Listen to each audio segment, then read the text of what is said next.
네, 스마트 팩토리 SQC 5번째 강의 자료 추정 동영상 강의를 시작하도록 하겠습니다. 네, 여러분들 잘 지내셨나요? 네. 여러분들은 어떻게 지내시고 계신지 모르겠는데 저는 이 동영상 강의가 진행되고 있는 와중에 개인 신상에 좀 변화가 생겼습니다. 네, 밑에 자막이 나가고 있지만 2인 가족이 순식간에 4인 가족이 됐고요. 어, 원래 그렇게 열심히 사는 편이 아니려고 노력을 하는데 본의 아니게 좀 피곤한 모습을 여러분께 보일 가능성이 있습니다. 뭐 그렇다고 그 전에 농땡이를 피웠다는 건 아니고 제 강의를 그 전에 들어봤던 오프라인에서 들어봤던 학생들은 알겠지만 굉장히 피곤한 상태에서 늘 강의를 하는 경우가 많긴 했어요. 뭐 이것저것 벌려놓은 일들이 좀 있으니까. 그런데 뭐 동영상 강의라서 오히려 좀 다행스러운 측면이 있어요. 제가 좀 정돈된 상태로 목소리를 가다듬어서 여러분한테 강의를 할 수 있으니까. 네.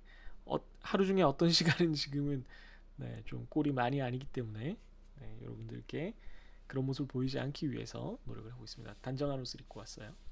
까맣죠? 쓸데없는 얘기였고요. 자, 그러면 오늘 추정에 대해서 한번 강의를 해보도록 하겠습니다. 화이트보드 메뉴를 왼쪽으로 좀 옮겨봤고요.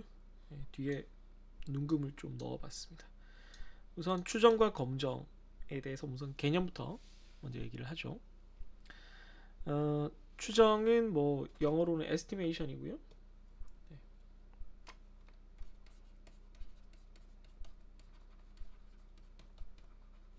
네. 검정은 테스트예요. 이 둘 다 같은 얘기인데요. 둘 다 같은 얘기예요. 뭐냐면은 우리가 처음부터 계속 반복적으로 얘기를 하지만 통계 개념을 다룰 때부터 계속 반복적으로 얘기를 하고 있지만 모집단을 다 다룰 수가 없는 상황이 많기 때문에 다 다룰 수 없거나 다 다루는 것이 그다지 적합하지 않은 바람직하지 않은 상황이 아주 많기 때문에 우리가 그 중에 일부분의 데이터를 이용을 해서 분석을 해나간다 그랬어요. 그게 표본 샘플링이었습니다. 표본 추출을 통해서 얻어진 데이터, 표본을 가지고 통계 분석을 해서 모집단에 대해서 어떤 판단을 해야 되는 상황이 생겨요. 그랬을 때 모집단에 대해서 우리가 판단을 하는 방식이 통계적으로 이번 학기에 우리가 배우는 게 크게 두 가지가 있습니다. 하나가 추정이고 하나가 검정이에요. 둘 다 공통점은 첫 줄을 한번 보시죠. 양쪽 다. 표본으로부터 모집단을 짐작. 표본으로 모집단을 판별. 그러니까 둘 다 뭐냐면 우리가 알고 있는 것은 이 표본밖에 없기 때문에 이 표본을 가지고 어떻게든 이 전체 모집단을 뭐 짐작해서 생각해서 어떻게 하자라고 한다는 거예요. 그 과정을 이제 두 가지로 이렇게 나눠 놨는데 이 두 가지의 차이점을 한번 살펴보면 추정은 우리가 표본에서 구한 이 통계량을 가지고 이 모집단의 모수, 표본의 평균이 모집단의 평균, 표본의 표준 편차가 모집단의 표준 편차를 어떻게 설명해 낼 수 있을지, 어느 정도 범위가 될지를 짐작을 한다는 거예요. 그러니까 전에도 얘기했지만 샘플링 검사의 예를 들면서 요즘은 잘 하지 않지만 뭐 수박 이렇게 조금 잘라서 먹어보고 뭐 시식 같은 거라고 그랬잖아요. 그러면 뭐 귤이 예를 들어서 제주도는 귤이 되게 많아서 감귤을 한 콘테라고 불러요. 커다란 이렇게 플라스틱 박스를 콘테나 박스라고 부르는데요. 한 콘테나를 다 먹어볼 수는 없으니까 그 중에 5개를 먹어봤어요, 귤을.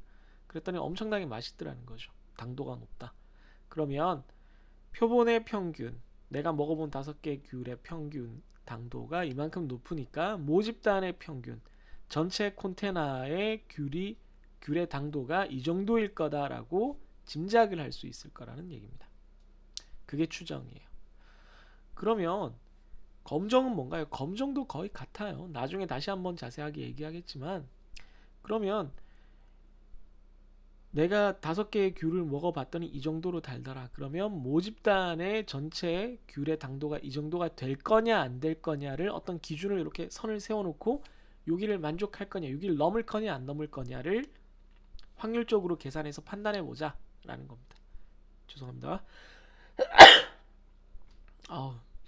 지난 시간에도 말씀드렸지만 제가 코가 굉장히 간질간질한 편이라 봄에는 굉장히 힘들어요. 게다가 요즘 같은 때에 이렇게 밖에서 재채기라면 오해를 사기 너무 좋잖아요. 그래서 밖에서는 절대 아무것도 안 하려고 엄청 애를 쓰고 있습니다. 아무튼 그래서 추정과 검정 모두 여러분들이 알아두셔야 될 것은 표본에 대한 자료로부터 모집단에 대한 거를 알아가려는 내용, 모집단에 대한 거를 짐작해서 판단하려는 내용이다라는 거고, 추정은 좀 더 짐작 쪽에 모집단의 그 모수가 이런 구간 안에 있을 거다, 이런 범위에 있을 거다라는 짐작을 하는 작업이라면, 검정은 어떤 기준을 세워놓고 이걸 넘을 거냐 안 넘을 거냐, 요 범위 안에 있을 거냐 안 있을 거냐를 결정하는 작업이라고 생각을 하시면 되겠습니다. 이해하셨나요? 네. 그래서 추정을 보면 점 추정과 구간 추정이 있어요. 점 추정과 구간 추정에 대해서 한번 얘기를 하고 넘어가죠. 점 추정은 말 그대로 하나의 값으로 얘기를 하는 거예요.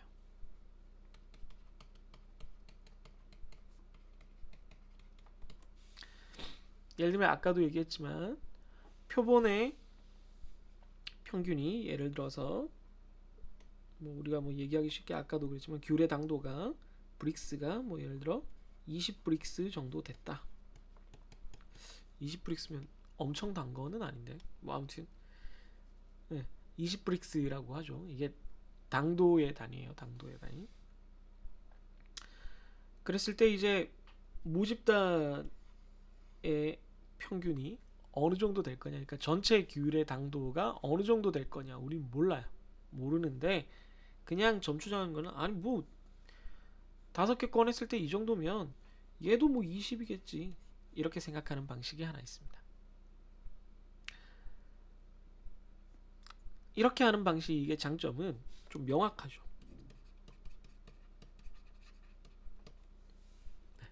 값이 하나예요. 평균이 20일 거예요 라고 짐작을 하는 거예요. 다른 정보가 없으면 그게 맞겠죠. 샘플이랑 똑같다라고 보는 게 맞겠죠. 그런데 이랬을 때 단점은 이게 어느 정도로 정확한지를 알 수가 없어요. 그러니까 도대체 그러면 20에 근접할 확률이, 실제 당도가, 모집단 전체의 당도가 20에 근접할 확률이 어느 정도 되는지에 대한 정보가 하나도 주어져 있지 않습니다. 그래서 우리는 보통 통계적으로는 구간 추정을 써요. 그러니까 우리는 보통 구간 추정을 쓴다는 얘기죠.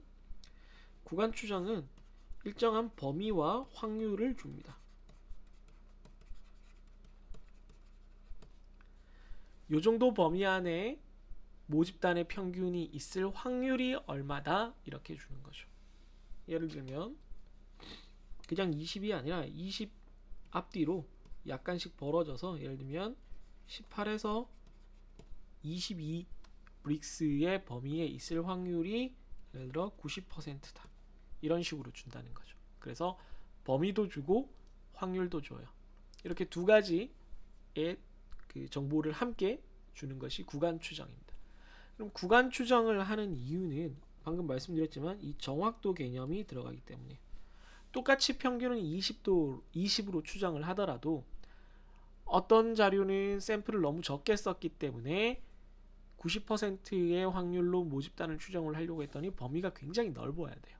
10에서 30 사이에요. 이거는 큰 의미가 없죠. 근데 어떤 자료는 통계도 되게 잘 썼고 샘플도 되게 많이 수집을 했기 때문에 19.5에서 20.5 사이에 이렇게 19.5와 20.5 사이에 당도의 평균이 존재할 거다라고 이렇게 얘기를 해요. 이건 굉장히 정확한 추정이 되는 거죠. 그래서 상대적인 그 정확도를 우리가 명확히 알기 위해서는, 좀 더 상세하게 알기 위해서는 구간 추정이 필요해요. 당연히 이쪽이 정보량이 더 많은 거죠. 물론 이해하기 쉬운 쪽으로 따지면 점추정이죠. 점추정. 별 얘기 없으면 그냥 점추정이죠. 예를 들면 근데 점추정은 좀 항상 부정확함을 안고 있는 거예요. 정확히 점추정이 모집단의 모수를 딱 맞출 확률은 0이에요. 연속적인 변수일 경우에. 그렇기 때문에 이렇게 범위로 얘기를 해야 되는 거예요. 여러분들이 이런 추정 값을 일상생활에서 특히 뉴스에서 많이 볼 거예요. 뉴스에서 언제 보죠? 뉴스에서 언제 보냐면 요즘 여러분 선거 기간이라서 여론조사에서 되게 많이 봐요. 여론조사에서 그래서 누구의 지지율이 37%다. 네, 플러스 마이너스 0.5%. 그렇다는 얘기는 36.5%에서 37.5% 사이에 있다 라는 뜻이 되는 거죠. 그죠? 그리고 나서 보면 밑에 신뢰 수준 95% 이런 말을 써요. 이게 이제 중요한 포인트인데, 네, 다시 쓸게요. 잘 보이게. 잘 안 보여버리는데, 네, 뿅뿅펜으로 썼어요. 이 신뢰 수준이 바로 우리가 여기서 얘기했던 이 확률입니다. 네, 너무 가늘게 돼 있네. 이 확률이에요. 그래서 요 범위에 실제 그 사람의 지지율, 정확한 모집단, 그러니까 모든 사람을 다 조사해서 물어본다라면 지지율의 참값이 나올 거 아니에요. 그게 모집단의 평균이죠. 그 모집단의 값이 나올 텐데 그거는 모르지만 그 모집단의 참값이 요 범위 안에 있을 확률이 95%다 라고 이렇게 주어주는 거죠. 그랬을 때 요 확률을 신뢰 수준이라고 부르고, 우리가 앞으로 요거에 따라서 구간 추정의 범위를 결정을 하게 됩니다. 개념 얘기하는 거라서 조금 천천히 얘기했고요. 이제 다음 페이지부터는 바로 수식이 나오니까 여러분들 잘 보세요. 자, 기본 가정을 한번 보겠습니다. 오늘 우리가 이제 추정에 대해서 여러 가지 경우를 배울 텐데 가장 큰 거는 모 평균의 추정과 모 분산의 추정 두 가지예요. 다른 것들도 있는데 다 여기 케이스에 포함되는 것들만 이번엔 배웁니다. 우리가 기본적으로 다룰 때는 표본 평균의 분포를 가정을 해야 돼요. 무슨 얘기냐면 아까 그림에서 봤듯이 모집단이 이만큼 있는데 내가 샘플을 요만큼 뜯었어요. 요게 표본이 되겠죠. 그러면 모집단의 평균과 표본의 평균이 비슷할 거라는 생각을 하는 거죠. 그렇잖아요? 네. 비슷할 거라는 생각을 하고 있는 거예요. 비슷하니까 우리가 이 짓을 하고 있는 거죠. 네, 다르면 이 짓을 안 하는 거죠. 그래서 어떻게 비슷할 거냐? 예를 들어 샘플이 점점 커지면 어떻게 되겠어요? 이 샘플의 평균이 모집단의 평균과 거의 같아지겠죠. 물론 아주 작을 때도 표본의 평균이 모집단의 평균과 거의 같아질 수는 있는데 좀 작은 숫자로 뽑다 보면은 모집단의 평균과 어긋나는 경우가 생길 수는 있어요. 예를 들어 우리나라 전에도 얘기했지만 20대 남성의 키는 신체검사 전수조사로 따졌을 때 174 정도 되는데 한 10명만 뽑다 보면 키가 큰 학생들만 이렇게 뽑을 수도 있잖아요. 그랬더니 평균이 180이 넘었어. 그러면 실제로는 174가 나와야 되는데 샘플이 180 이렇게 나와서 꽤 달라지는 일이 생겨요. 그런데 샘플을 2000개, 막 3000개 이렇게 뽑으면 2000명을 다 키가 큰 사람 혹은 키가 작은 사람을 뽑을 가능성은 별로 없어요. 그죠? 그래서 점점 모집단에 가까워질 수밖에 없어요. 정확히 174가 안 나오더라도 그 근처에서 크게 벗어날 수가 없게 돼요. 무슨 말인지 알겠죠? 그래서 요걸 우리가 수학적으로 나타내면, 통계적으로 나타내면 샘플의 평균은 모집단의 평균을 자기의 평균으로 갖고 그걸 중심점으로 갖고 그 근처에서 왔다 갔다 하는 확률 분포를 이룬다. 그러니까 샘플을 지금 하나 뽑아서 그런데 이렇게 모집단이 있을 때 샘플을 여기도 하나 뽑고 여기도 하나 뽑고 여기도 하나 뽑고 뭐 여기도 하나 뽑고 이렇게 한단 말이에요. 그러면 하나 뽑을 때마다 이렇게 샘플의 평균이 있을 거잖아요. 그죠? 그럼 이 샘플의 평균들을 다 모아서 확률 분포를 만들어 보면 이런 정규 분포가 될 거라는 거예요. 정규 분포. 네. 그랬을 때 얘들의 정규 분포의 평균 값은 모집단의 평균이고,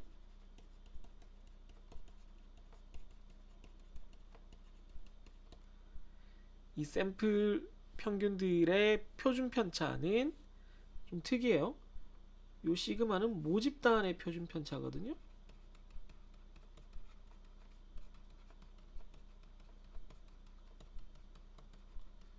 모집단의 표준 편차를 루트 n으로 나눠준 겁니다. 루트 n은 표본 크기예요. 그러니까 샘플의 크기가 되겠죠. 샘플 안에 데이터가 몇 개 있느냐가 됩니다. 그러니까 당연하지만 샘플의 크기가 아주 커지면 어떤 일이 생기죠? 샘플의 크기가 아주 커지면 루트 n분의 시그마가 아주 작아져요. 뭐 표본의 표준 편차는 정해진 값일 테니까 그 n 값이 막 1000, 2000, 만, 2만 막 이렇게 어마어마하게 커지면 이거는 거의 0으로 가죠. 그렇다는 얘기는 정규 분포인데 거의 모집단의 평균 근처에만 존재하는 그런 정규 분포가 돼버려요. 그러면 하나를 뽑을 때마다 거의 평균 근처에만 존재하는 그런 케이스가 되겠죠. 그러니까 데이터를 아주 많이 수집하면 모집단의 평균에서 크게 벗어날 수가 없다라는 아까 제가 했던 얘기를 이렇게 수식으로도 확인을 할 수가 있는 겁니다. 자, 그러면 요걸 가지고 뭘 하느냐? 지금 요 얘기는 다 여러분들이 옮겨 적으셨죠? 옮겨 적으셨어야 돼요. 안 옮겨 멈춰서 옮겨 적으시고요. 자, 이걸 가지고 우리가 실제로 알고 싶은 거는 어느 쪽이냐면 얘거든요. 얘. 우리는 이 모집단의 평균을 알고 싶은 거란 말이죠. 모집단의 평균을. 그래서 이 모집단의 평균을 알고 싶기 때문에 이걸 정규분포 함수 안에서 좀 꺼내려고 그러는 거예요. 정규분포 함수 안에 있으면은 이걸 쉽게 뭐 어떻게 할 수가 없어서 정규분포 안에서 끄집어내기 위해서 어떤 작업을 거치냐면 우리가 지난 시간까지 봤던 것 중에 표준화 작업이 있습니다. 네, 정규화 작업이죠. 표준화가 맞는데요. 뭐. 헷갈리니까 그럼 다 표준화로 할까요? 네. 스탠다드 노말로 만드는 거죠. 스탠다드 노말로 만들려면 어떻게 해야 되죠?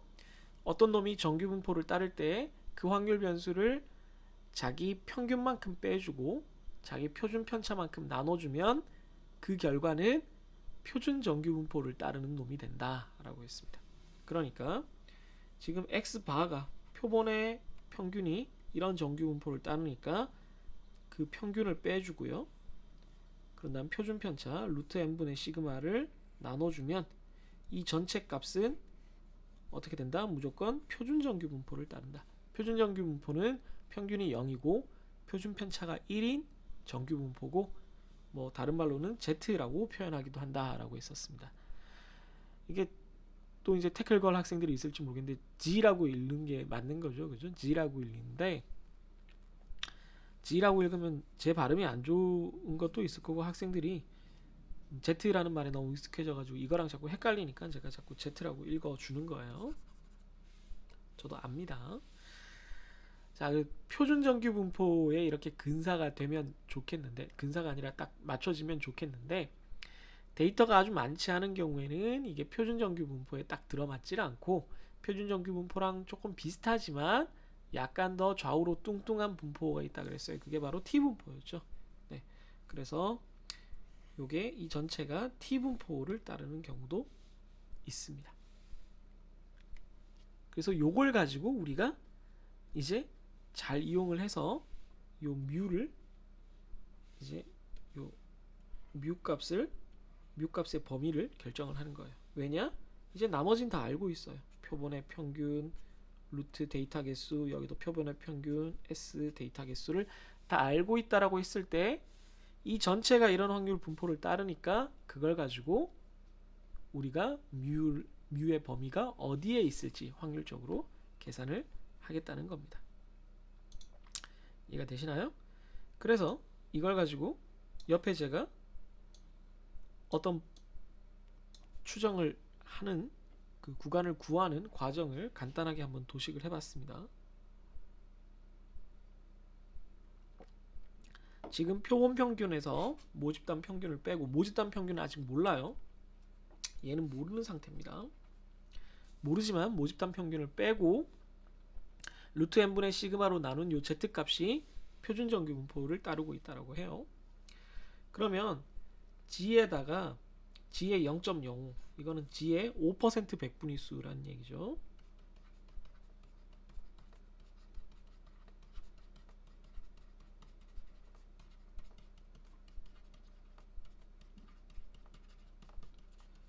네.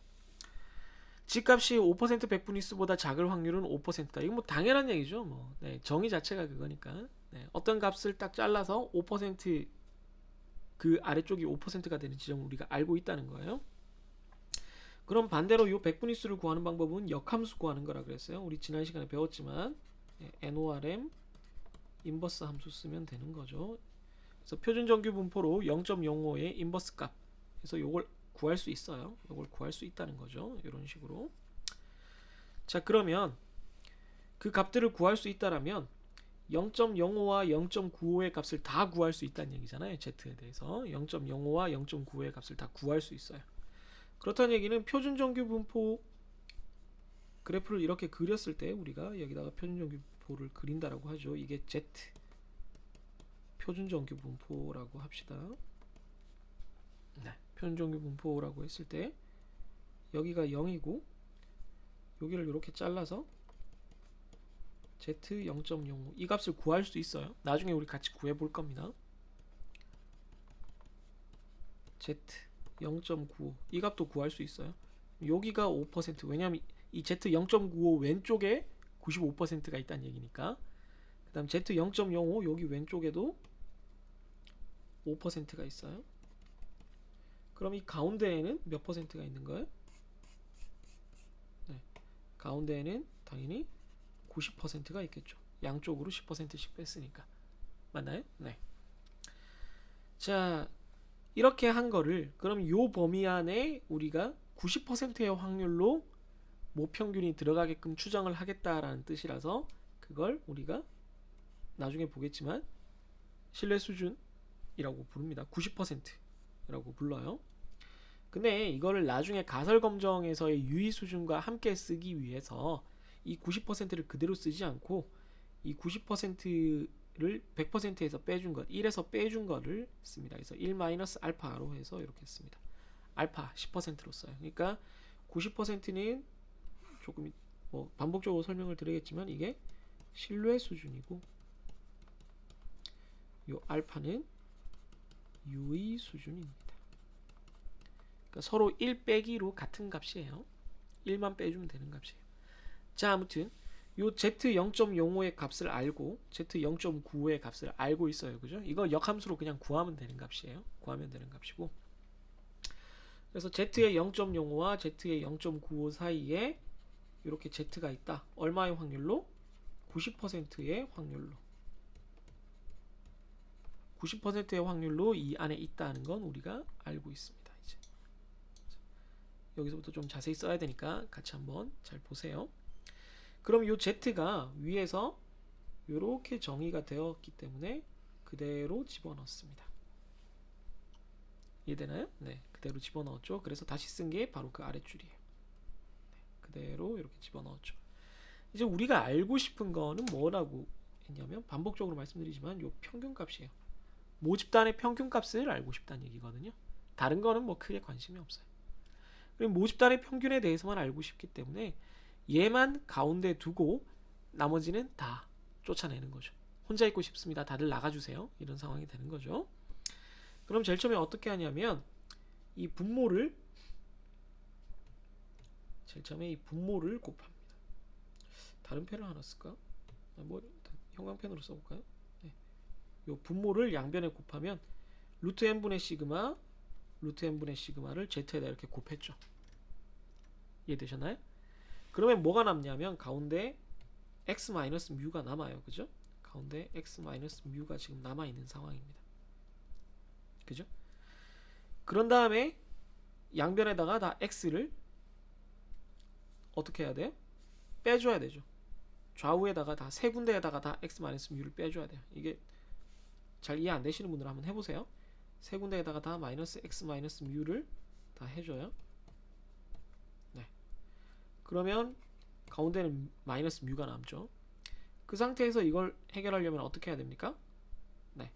다 마이너스를 곱하면 되겠죠. 마이너스를 다 곱하면 이렇게 플러스 플러스 플러스가 됩니다. 이해되셨나요? 그런 식으로 해서 우리가 이 세 가지를 다 그 부등식을 다 정리를 한 거예요. 그렇게 해서 정리를 해서 봤더니 뮤 플러스 0.05의 루트 n분의 시그마 뮤가 아니고 x바 플러스 g 0.95의 루트 n분의 시그마 요 사이에 뮤가 존재할 확률이 똑같은 식이니까 지금 같은 식을 형태만 다르게 한 거잖아요. 여전히 역시 90%의 확률이라는 거예요. 이게 우리가 바라는 얘기입니다. 이해되셨나요? 자, 그럼 우리가 이렇게 값을 구하면 되나요? 네, 여기서 한 단계 더 정리를 해요. 어떻게 정리를 하냐면 그 정규 분포가 늘 그렇지만 이 평균을 기준으로 좌우 대칭이에요. 좌우 대칭입니다. 이게 표준 정규 분포다 보니까 평균이 0이고 0을 기준으로 여기서 여기까지가 대칭이에요. 왜냐하면 이 꼬리 쪽도 5% 남고 이쪽 꼬리 쪽도 5% 남으니까 완전히 같은 거리만큼 좌우로 멀어져 갔겠죠. 그러니까 G의 0.95와 G의 0.05는 0을 기준으로 똑같이 하나는 오른쪽 하나는 왼쪽으로 간 거니까 얘는 음수가 될 거고 얘는 양수가 될 거고 크기는 똑같고 부호만 반대인 그런 놈이 됩니다. 그래서 여기 적은 것처럼 G의 0.05는 G의 0.95에다가 마이너스만 붙인 값이다. 이렇게 이해를 할 수가 있습니다. 따라서 값을 하나라도 덜 구하면 좀 편하니까 이렇게 구할 수가 있는 거죠. x바 우리가 표본 평균을 구했는데 거기에다가 G 0.95 곱하기 루트의 n분의 시그마를 플러스 마이너스 해주면 마이너스 해주면 좌측 플러스 해주면 우측 범위가 된다 라는 거죠. 그러니까 모평균이 어디 있냐면 x바를 기준으로 똑같은 거리만큼 여기서 여기까지 이렇게 범위를 정하면 이 안에 있을 확률이 뮤가 이 안에 있을 확률이 90%다 이런 의미가 된다는 거예요. 이해되시나요? 그랬을 때 이 한쪽 폭이 얼마다? 이 한쪽의 폭이 바로 G 0.95 곱하기 루트 n분의 시그마다 이런 겁니다. 요 0.95가 이제 포인트인데 여기까지만 설명을 드릴게요. 0.95가 포인트거든요. 지금 그래프 보고 생각을 해보시면 우리가 지금 90%의 확률을 얘기를 했어요. 네. 요걸 지금 알파라고 했죠. 그러니까 신뢰 수준을 90% 유의 수준 알파를 10%로 했을 때 우리가 구해야 되는 값이 쭉쭉쭉쭉 계산했더니 이 케이스에서 G가 0.95가 됐단 말이에요. 왜? 이게 90%가 되려면 가운데가 90%가 돼야 되니까 양쪽으로는 5%씩 남긴다라는 거예요. 그래서 이 0.95, 이 95%가 무슨 의미를 갖냐면 한쪽 거리에는 5%만 남아야 되니까 1 빼기 2분의 알파가 돼요. 10%의 절반이니까 5%를 뺀 게 되잖아요. 그죠?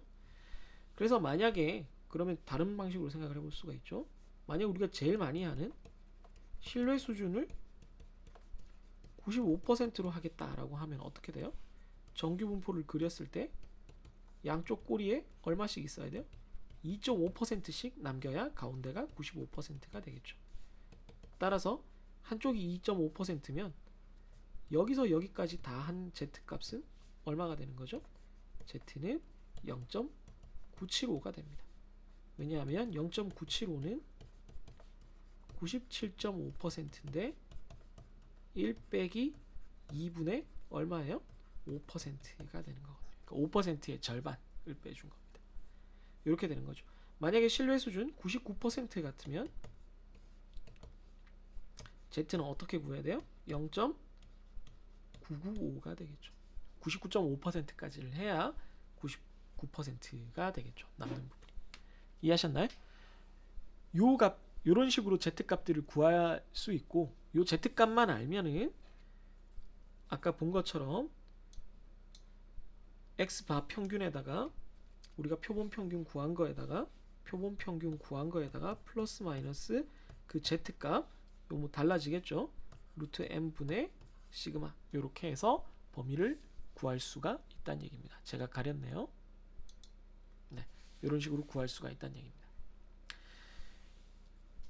평균에 대한 죄송합니다. 평균에 대한